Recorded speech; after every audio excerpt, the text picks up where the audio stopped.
Listen, my children, and you shall hear of the midnight ride of Paul Revere. On the 18th of April in 75, hardly a man is now alive who remembers that famous day and year. Then he said to his friend, if the British march by land or sea from the town tonight, hang a lantern aloft in the belfry arch of the North Church Tower as a signal light. One if by land and two if by sea, and I on the opposite shore shall be, ready to ride and spread the alarm to every Middlesex village and farm for the country folk to be up and to arm. Then he said good night, and with muffled oar silently rowed to the Charleston shore, just as the moon rose over the bay, where swinging wide at her moorings lay the Somerset British man of war, the phantom ship with each mast and spar across the moon like a prison bar, and the huge black hulk that was magnified by its own reflection in the tide.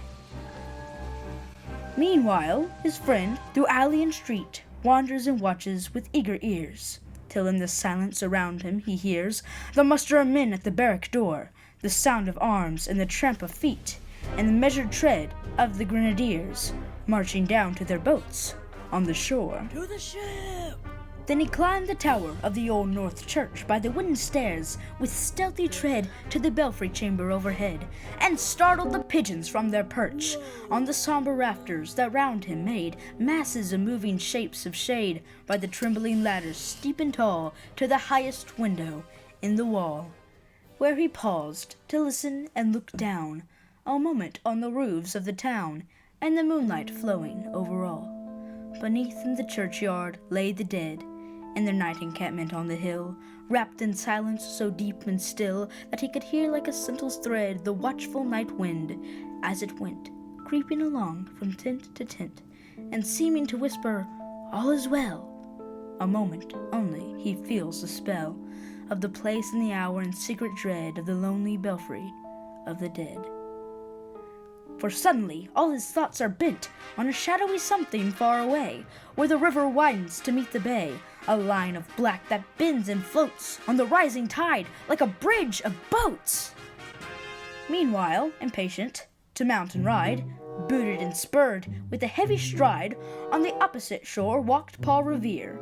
Now he patted his horse's side and gazed at the landscape far and near, then impetuous stamped the earth and turned to tighten his saddle girth, but mostly he watched with eager search the belfry tower of the old North Church as it rose above the graves on the hill, lonely and spectral and somber and still. And lo, as he looks, the belfry's height, a glimmer, and then a gleam of light. He springs to his saddle, his bridle he turns, but lingers and gazes till full in his sight a second lamp in the belfry burns. A hurry of hooves on the village street, a shape in the moonlight, a bulk in the dark, and beneath, from the pebbles, in passing, a spark, struck out by that steed flying fearless and fleet.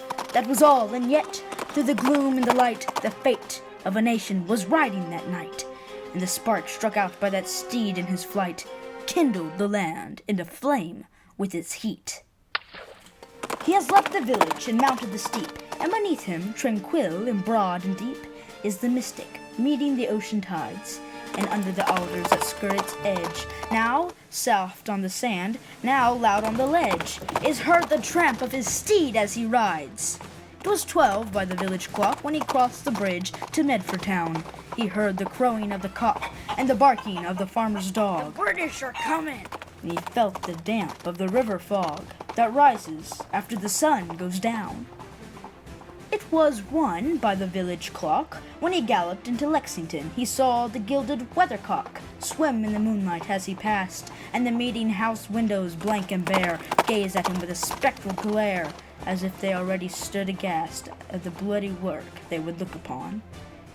It was 2 by the village clock when he came to the bridge at Concord town. He heard the bleating of the flock and the twitter of birds among the trees, and felt the breath of the morning breeze blowing over the meadows brown. And one was safe and asleep in his bed. Who at the bridge would be first to fall? Who that day would be lying dead, pierced by the British musket ball? You know the rest in the books you've read, how the British regulars fired and fled, how the farmers gave them ball for ball from behind each fence and farmyard wall, chasing the redcoats down the lane, then crossing the fields to emerge again under the trees at the turn of the road, and only pausing to fire and load. So through the night rode Paul Revere, and through the night went his cry of alarm to every Middlesex village and farm, a cry of defiance and not of fear, a voice in the darkness, a knock at the door, and a word that shall echo forevermore. For born on the night wind of the past, through all our history to the last, and the hour of darkness and peril and need, the people will waken to listen to hear the hurrying hoofbeats of that steed, and the midnight message of Paul Revere.